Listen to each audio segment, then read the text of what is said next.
नमस्कार, मैं हूं सत्यपाल और आप देख रहे हैं CWB हिंदी न्यूज। शक संवत 1947 विक्रम संवत 2082 आज भाद्रपद मास के कृष्ण पक्ष की षष्ठी तिथि और दिन गुरुवार है। तदनुसार अंग्रेजी तारीख 14 अगस्त सन 2025। सबसे पहले आज की सुर्खियां। राहुल गांधी पर सीएम सैनी का पलटवार, बोले कांग्रेस 10 ऐसी सीटें जीती जहां 100 से 1000 वोटों का अंतर। BSNL यूजर्स के लिए शानदार ऑफर, 30 सितंबर तक रिचार्ज करवाने पर मिलेगा बम्पर डिस्काउंट। 1 सितंबर से सिल्वर ज्वेलरी की हॉलमार्किंग लागू होगी, इससे नकली चांदी बेचने पर लगाम लग सकेगी। भाजपा की तरह कांग्रेस का हरियाणा में जातीय दांव, नए नामों में दिखा हुड्डा गुट का दबदबा।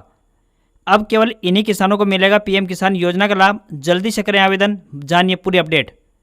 सरकारी नौकरी अपडेट, इंडियन नेवी में 1266 पदों पर भर्ती के लिए आवेदन हुए शुरू। बल्लभगढ़ में आज यानी 14 अगस्त को पहुंचेंगे सीएम सैनी, 500 करोड़ की योजनाओं का करेंगे उद्घाटन। बैंक ऑफ बड़ौदा करनाल में आई सुपरवाइजर के पदों पर भर्ती, जानिए पूरी अपडेट। गुरुग्राम में जल भराव खत्म करने को 104 करोड़ मंजूर, प्रदेश में करोड़ों परियोजनाओं को मिली हरी झंडी। भिवानी में जल निकासी को लेकर किसानों का प्रदर्शन, फसलों का मांगा मुआवजा। भिवानी शिक्षा बोर्ड ने बढ़ाई आवेदन तिथि, 10वीं और 12वीं की ओपन परीक्षा के फार्म भरे जाएंगे। पहलवान सुशील कुमार की जमानत रद्द, फिर जेल जाना होगा।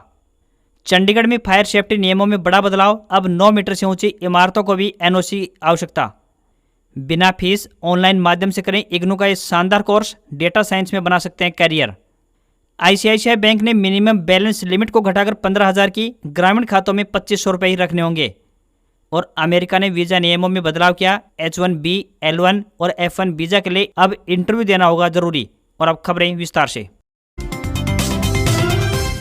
चौधरी चरण सिंह हरियाणा कृषि विश्वविद्यालय के कृषि मौसम विज्ञान विभाग के अध्यक्ष डॉक्टर मदन लाल ने ताजा मौसम पूर्वानुमान जारी करते हुए बताया कि मानसून टर्फ की उत्तरी पश्चिमी सीमा इस समय भटिंडा, पटियाला, देहरादून, उत्तर पूर्व अरुणाचल प्रदेश के साथ लगती हिमालय की तलहटियों के आसपास स्थित है। इसके थोड़ा नीचे की तरफ खिसकने से मानसून की गतिविधियों में हल्की बढ़ोतरी देखने को मिल सकती है। इसके कारण हरियाणा में आज यानी 14 अगस्त से मानसून टर्फ का दूसरा सिरा उत्तर पूर्वी हिस्से में नीचे बंगाल की खाड़ी की तरफ आने के आसार हैं, जिससे कि नमी वाली हवाएं आएंगी। 14 से 16 अगस्त के दौरान प्रदेश के ज्यादातर इलाकों में हवाओं और गरज चमक के साथ हल्की से मध्यम बरसात की संभावना है। इससे वातावरण में नमी बढ़ेगी और दिन के तापमान में हल्की गिरावट दर्ज की जा सकती है। वहीं 14 अगस्त को यानी आज अंबाला, पंचकुला, यमुनानगर, कुरुक्षेत्र और करनाल में बारिश का येलो अलर्ट जारी किया गया है, जबकि बाकी जिलों में मौसम साफ रहने की संभावना है। जन्माष्टमी यानी 16 अगस्त के बाद बारिश की गतिविधियां कम हो जाएंगी।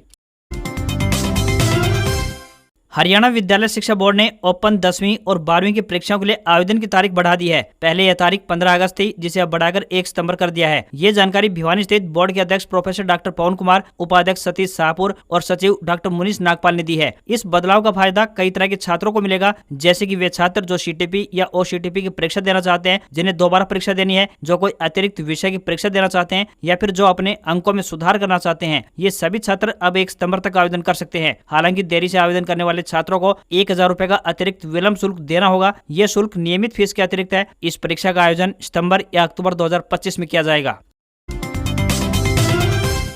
हरियाणा से जुड़े किसानों के लिए एक बड़ी अपडेट सामने आ रही है। जैसा कि आपको पता है कि सरकार की तरफ से किसानों के लिए कई प्रकार की योजनाएं समय समय पर चलाई जा रही हैं। अब PM किसान सम्मान निधि योजना से जुड़ी हुई लेटेस्ट अपडेट सामने आ रही है। इसके अनुसार राज्य में किसानों को अब किसान ID होने पर ही योजनाओं को लाभ मिलेगा। सरकार PM किसान योजना के लाभार्थियों के लिए किसान ID अनिवार्य करने को लेकर विचार विमर्श कर रही है। इसका मुख्य उद्देश्य योजना में और भी अधिक पारदर्शिता लाना है, जिससे कि योजना में हो रही फर्जीवाड़े पर रोक लगाई जा सके। अगर आप भी किसान हैं और ये ID बनवाना चाहते हैं तो आपको अपने नजदीकी कार्यालय या फिर CSC सेंटर पर जाकर ये रजिस्ट्रेशन करवाना होगा। इसके लिए आपको आधार कार्ड, जमीन के डॉक्यूमेंट, बैंक डिटेल आदि जरूरी दस्तावेजों की आवश्यकता होगी। और किसान सेल्फ रजिस्ट्रेशन के लिए आप स्वयं भी आसानी से ऑनलाइन माध्यम से यह आवेदन कर सकते हैं।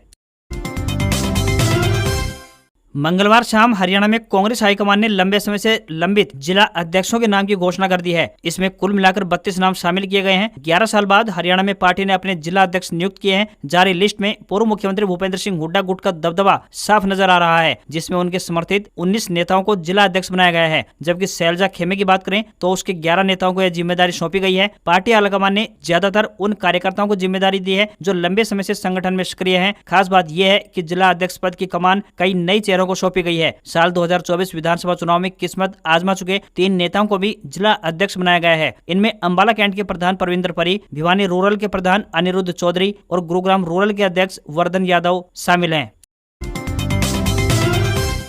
भिवानी में संयुक्त किसान मोर्चा ने जल भराव की समस्या और केंद्र सरकार द्वारा उठाए गए जन विरोधी कदमों के विरोध में बुधवार को डीसी कार्यालय के सामने प्रदर्शन किया। डीसी के माध्यम से मुख्यमंत्री और राष्ट्रपति के नाम अलग अलग ज्ञापन सौंपा गया। किसानों ने ये ज्ञापन समाज कल्याण अधिकारी देवेंद्र सिंह को सौंपे। किसानों ने कहा कि बवानीखेड़ा, तोशाम और भिवानी तहसील के 2 दर्जन से अधिक गाँव में भयंकर जल भराव है। समय रहते जिला प्रशासन ने ड्रेनों की क्षमता नहीं बढ़ाई, किनारे मजबूत नहीं करवाए, जिसके परिणाम स्वरूप आज जल भराव ने खरीफ फसल बर्बाद कर ही दी है। साथ ही अब रबी फसल भी नहीं हो पाएगी। उन्होंने कहा कि प्रशासन और सरकार को जल भराव की निकासी, फसल क्षतिपूर्ति पोर्टल खोलने, जल भराव क्षेत्र की विशेष गिरदावरी करवाकर प्रभावित किसानों को 1 लाख रुपए प्रति एकड़ मुआवजा दिलवाएं। बर्बाद मकानों और दिहाड़ी करने से मजदूरों को भी वाजिब हर्जाना मिले एवं जल भराव पीड़ित गाँव में 600 रुपए प्रतिदिन दिहाड़ी देकर 200 दिन का मनरेगा का काम भी लगवाएं। बढ़ाई गई बिजली दरें और खाद्य तेल कीमतों को भी वापस लिया जाए। किसानों का 350 करोड़ बीमा फ्रॉड का पैसा वापस दिया जाए। किसानों को खाद उपलब्ध करवाई जाए। किसानों ने राष्ट्रपति को ज्ञापन भिजवाकर मांग की कि बहुराष्ट्रीय कंपनियों और कॉर्पोरेट कंपनियों की लूट पर अंकुश लगाया जाए। बिजली निजीकरण और स्मार्ट मीटर योजना रद्द हो। किसानों के लिए C2+ 50% न्यूनतम समर्थन मूल्य की संवैधानिक गारंटी लागू हो। किसान मजदूर कर्ज मुक्त हो। नया मंडी कानून प्रारूप 2024 रद्द होना चाहिए। साथ ही शिक्षा, स्वास्थ्य व मनरेगा पर बजट बढ़ाया जाना चाहिए। मजदूरों के 4 कोड रद्द होकर पुराने कानून बहाल होने चाहिए। साथ ही सार्वजनिक क्षेत्र का निजीकरण बंद होना चाहिए और खाली पद भरे जाएं।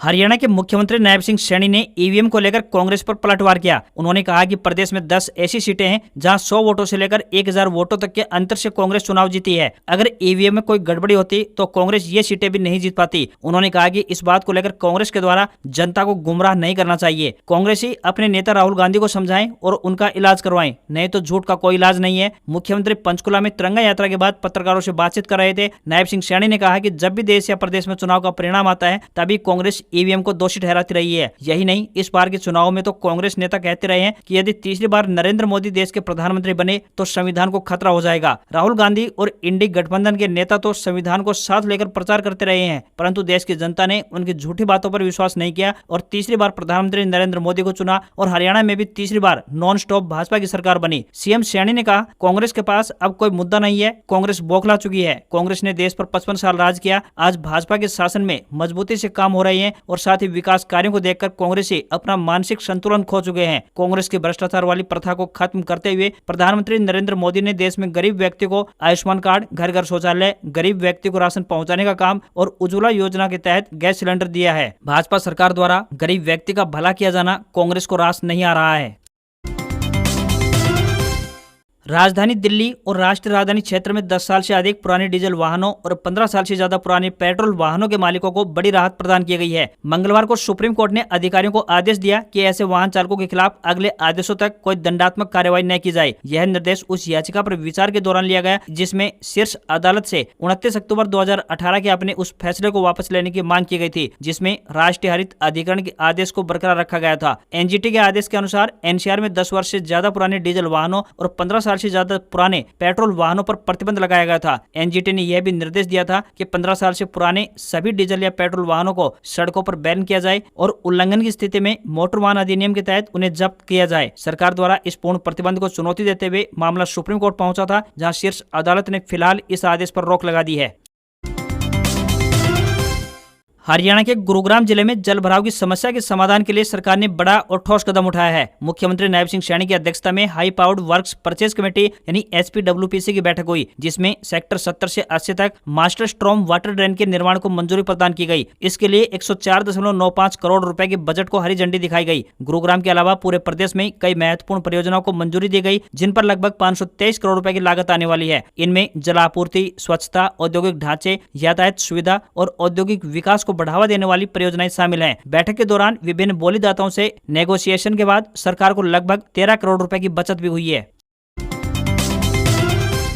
नगर निगम ने चंडीगढ़ में अग्नि सुरक्षा नियमों में बड़ा बदलाव करने की तैयारी शुरू कर दी है। इसके लिए जल्द ही एक नए कानून को अपनाया जाएगा। 9 मीटर से ऊंचाई वाली इमारत के लिए भी फायर सेफ्टी सर्टिफिकेट लेना अब अनिवार्य किया जाएगा। जल्द ही इसे जुड़ा प्रस्ताव सामने लाया जा सकता है। हम आपकी जानकारी के लिए बता दें कि अभी तक 15 मीटर से कम ऊंचाई वाली इमारत को छूट दी जाती थी, परंतु अब इस बड़े नियम में बदलाव देखने को मिल सकता है। मौजूदा समय में चंडीगढ़ में दिल्ली फायर परिवहन और फायर सेफ्टी एक्ट 1986 लागू है। नए प्रावधानों के तहत न केवल ऊंची इमारत बल्कि होटल, बिजनेस सेंटर और औद्योगिक इकाइयों, गोदाम स्थल और 200 वर्ग से अधिक फ्लोर एरिया वाले मिक्स्ड यूज्ड बिल्डिंग को भी एनओसी लेने की आवश्यकता होगी। 16.5 मीटर तक ऊंची आवासीय इमारत को छूट मिलेगी। प्रस्तावित कानून के तहत पहली बार फायर ऑफिसर को ऐसा अधिकार दिया जाएगा जिसके तहत अग्निशमन कार्य में बाधा डालने या फिर खतरा पैदा करने वाले सामान को वह आसानी से जब्त कर सकेगा। अगर नियमों का उल्लंघन किया जाता है तो 3 महीने तक की कैद और 10,000 रुपए तक का जुर्माना या फिर दोनों का प्रावधान भी किया जा सकता है। कुछ नियमों में उल्लंघन करने पर जुर्माना 50,000 रुपए तक का भी हो सकता है।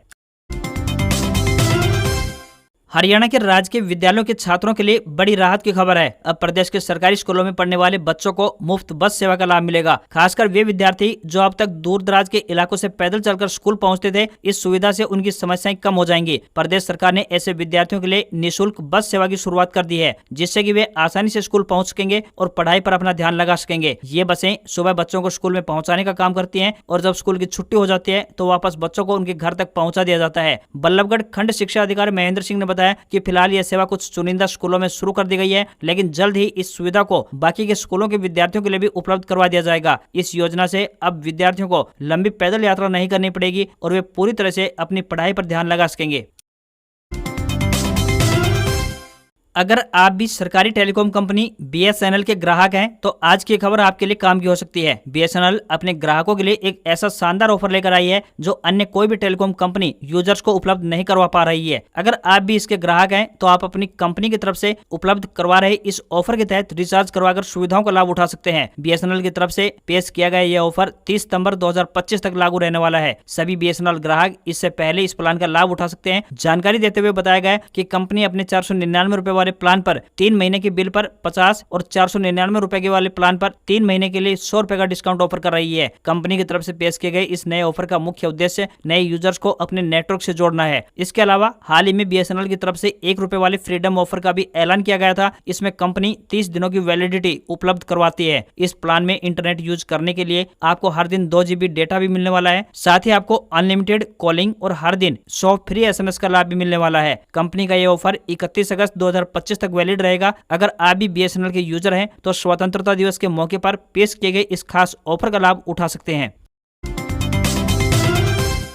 बैंक ऑफ बड़ौदा यानी बीओबी ने सुपरवाइजर के पदों पर भर्ती के लिए आवेदन मांगे हैं। ये भर्तियां कॉन्ट्रैक्ट आधार पर 1 साल के लिए होने जा रही हैं। बाद में इसे कार्य संतुष्टि के आधार पर 6 महीने के लिए और बढ़ाया जा सकता है। अगर आप भी इन पदों पर आवेदन भेजने के इच्छुक हैं तो ऑफलाइन माध्यम से अपने आवेदन भेज सकते हैं। महिलाओं या पुरुष दोनों वर्गों के उम्मीदवार अपने आवेदन भेज सकते हैं। इन पदों के लिए उम्मीदवार ग्रेजुएट होने चाहिए। कंप्यूटर में MS ऑफिस, ईमेल, इंटरनेट का ज्ञान होना चाहिए। किसी भी वर्ग के उम्मीदवारों को इन पदों के लिए कोई भी आवेदन शुल्क नहीं देना है। न्यूनतम आयु 21 वर्ष और अधिकतम आयु 45 वर्ष तय की गई है। आवेदन करने की अंतिम तिथि 22 अगस्त है। सैलरी 15,000 रुपए पर मंथ मिलेगी। आज का समय नया है और इसमें डेटा साइंस कोर्स की डिमांड काफी अधिक है। इसके माध्यम से data analyst, data scientist, machine learning engineer, data engineer के रूप में आप अपना कैरियर बना सकते हैं। फिलहाल कई संस्थान ऐसे हैं जो ऑनलाइन माध्यम से डेटा साइंस से जुड़े हुए कोर्स ऑफर कर रहे हैं। इनमें Indira Gandhi national open university यानी इग्नू भी शामिल है। इग्नू भारत सरकार की फ्री ऑनलाइन एजुकेशन पोर्टल स्वयं पर बिना किसी fees data science and big data नाम का कोर्स प्रदान करता है। इसे कंप्यूटर साइंस की श्रेणी में शामिल किया गया है। मास्टर ऑफ कंप्यूटर एप्लीकेशन इन्हीं पाठ्यक्रमों में से एक कोर्स है जिसका टारगेट स्टूडेंट्स को डेटा साइंस और बिग डेटा कॉन्सेप्ट की जानकारी देना है। Data science introduction, data preparation for analysis, simple algorithm analysis, map reduce का उपयोग करके प्रोग्रामिंग समेत कई अन्य प्रकार के टूल्स के बारे में पढ़ाई करवाई जाएगी। यह पाठ्यक्रम इंग्लिश मीडियम में उपलब्ध है। यह एक पोस्ट ग्रेजुएट लेवल का प्रोग्राम है। इसे आप 12 हफ्ते में पूरा कर पाएंगे। जो भी इस कोर्स को करना चाहते हैं वे 15 सितंबर 2025 तक इसमें एनरोलमेंट कर सकते हैं। हालांकि सर्टिफिकेट के लिए एक परीक्षा देनी होगी। इसके लिए एग्जामिनेशन फीस देनी होगी। वह परीक्षा का आयोजन 15 सितंबर 2025 को होगा। कोर्स में एनरोल करने के लिए आपको ऑफिशियल वेबसाइट swayam.gov.in या फिर स्वयं ऐप पर जाना होगा। वह रजिस्ट्रेशन पूरा करना होगा। इसके बाद आप वीडियो लेक्चर, लाइव क्लासेस व अन्य सुविधाओं का लाभ ले पाएंगे। इंडियन नेवी ने सिविलियन ट्रेड्समैन स्किल्ड की 1200 से अधिक वैकेंसी निकाली है। उम्मीदवार इंडियन नेवी की ऑफिशियल वेबसाइट indiannavy.gov.in पर जाकर ऑनलाइन माध्यम से आवेदन कर सकते हैं। इस भर्ती का नोटिफिकेशन 9 से 15 अगस्त के रोजगार समाचार पत्र में प्रकाशित किया गया है। मान्यता प्राप्त बोर्ड से 10वीं पास के साथ इंग्लिश की नॉलेज होनी चाहिए। एज लिमिट की बात करें तो न्यूनतम 18 साल और अधिकतम 25 साल तय की गई है। सैलरी 19,900 रुपए से लेकर 63,200 रुपए प्रति माह मिलेगी। सिलेक्शन प्रोसेस की बात करें तो सबसे पहले रिटन एग्जाम, फिर डॉक्यूमेंट वेरिफिकेशन क्वालिफिकेशन और अंत में मेडिकल एग्जाम की बेस पर होगा। लास्ट डेट 2 सितंबर है। फीस की बात करें तो इसमें कोई फीस नहीं लगेगी। भारतीय शेयर बाजार में तेजी रही। सेंसेक्स 304 अंक की बढ़त के साथ 80,539 के स्तर पर बंद हुआ। वहीं निफ्टी में भी 132 अंक की बढ़त रही और ये 24,619 के स्तर पर क्लोज हुआ। सेंसेक्स के 30 शेयरों में से 22 में तेजी और 8 में गिरावट देखने को मिली। एनर्जी और ऑटो शेयर्स में बढ़त रही। वहीं आईटी और बैंकिंग शेयर्स पर दबाव देखने को मिला। 24 कैरेट सोने का दाम 427 रुपए बढ़कर 1,97,000 रुपए प्रति 10 ग्राम के स्तर पर पहुंच गया है। तो वहीं चांदी की कीमत 1962 रुपए बढ़कर 1,15,275 रुपए प्रति किलोग्राम पहुंच गई। दिल्ली में सोने की कीमत 1,01,500 रुपए और 22 कैरेट सोने की कीमत 93,050 रुपए प्रति 10 ग्राम के स्तर पर पहुंच गई है। आज खबरों में बस इतना ही। देखते रहिए आपका अपना हरियाणा का सबसे बेहतरीन news channel CWB Hindi news. नमस्कार। इसी आशा के साथ आपका दिन शुभ रहे। आप अपने सुझाव और अपनी प्रतिक्रिया नीचे दिए गए कमेंट बॉक्स के माध्यम से हम तक पहुंचा सकते हैं। नमस्कार।